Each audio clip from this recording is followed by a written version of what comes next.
Oke, kita lanjut nambahin inputan ya di sini. Berarti kita perlu input di sini, teman-teman. Berarti kita kasih div aja, kemudian kita kasih input. Nah, sini inputnya tuh ada di sini sebetulnya, nggak kelihatan kan? Kita kasih kelas dulu full, kemudian kita kasih rounded, kemudian kita kasih border gray 400 misalkan ya, atau border flat gitu ya. Kemudian kita kasih px 4, p nya 2. Nah seperti ini. Kemudian px nya kurang ya. Nah sip. Untuk roundednya kita kasih rounded XL mungkin, atau LG. Kemudian untuk bordernya kita kasih border 2. Untuk outline nya kita kasih non. Nah seperti ini. Kemudian kita kasih placeholder di sini, masukkan tax.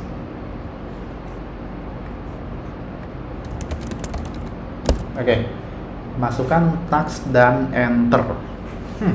Menarik. Sekarang yang kita perlu lakukan adalah yang pasti ini kita kasih margin dulu seperti ini. Nah ini kalau misalkan saya masukin belum ada apa-apa ya. Nah pertama di sini teman-teman harus bikin to do ya, jangan to do deh, misalkan to do aja, bener set to do, terus stat. Nah ini karena tipenya string ya teman-teman ya. Nah di sini mana tadi, nah ini value yang sini kita masukkan to do, kemudian ketika on input ya teman-teman seperti ini nah kita set to do di sini ya, kita set to do target dot value. Nah di sini tuh kita ada HTML sebentar, saya lupa, kita kasih any dulu ya teman-teman. Nah seperti ini, kita cek dulu ya di sini. Nah kalau saya rubah di sini kan to-do-nya apa, teksnya berubah ya di sini ya. Nah sekarang kan masalahnya ketika saya ngetik ini, pas saya enter harusnya dia turun ke bawah ya. Itu gimana caranya? Di sini ada namanya itu on apa namanya, on key down ya.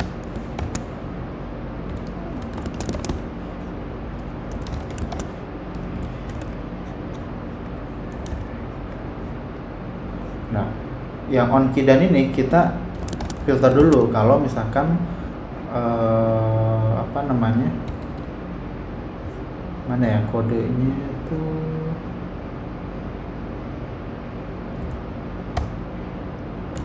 kita konsol dulu kali teman-teman ya, konsol dulu,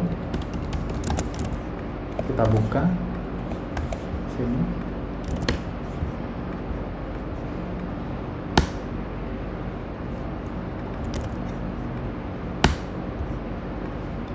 Kodenya enter ya, berarti sini kita kasih if kodenya itu sama dengan enter, maka kita alert dulu misalkan to do.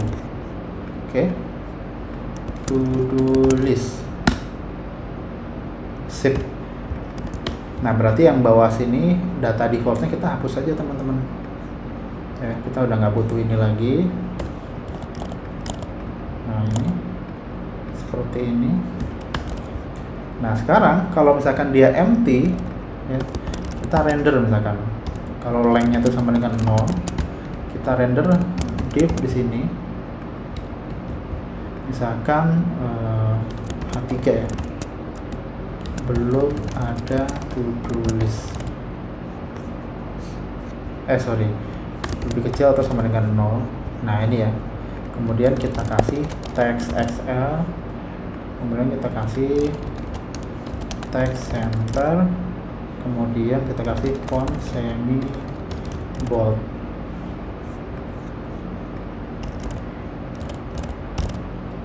Nah ini ya, belum ada to do list. Nah sekarang ketika masukkan to do list di sini, misalkan to do list baru. Nah, ini ada ya. Sekarang tinggal caranya gimana dia masuk ke listnya. Caranya gampang aja, teman-teman. Di sini kita bikin handle add to do list. Nah, seperti ini. Kemudian di sini to do-nya tuh di sini string ya, teman-teman. Nah, di sini berarti kita tinggal handle to do, kita masukkan to do-nya di sini. Nah, sekarang oh iya, ini kita pakai use callback, teman-teman. Use callback.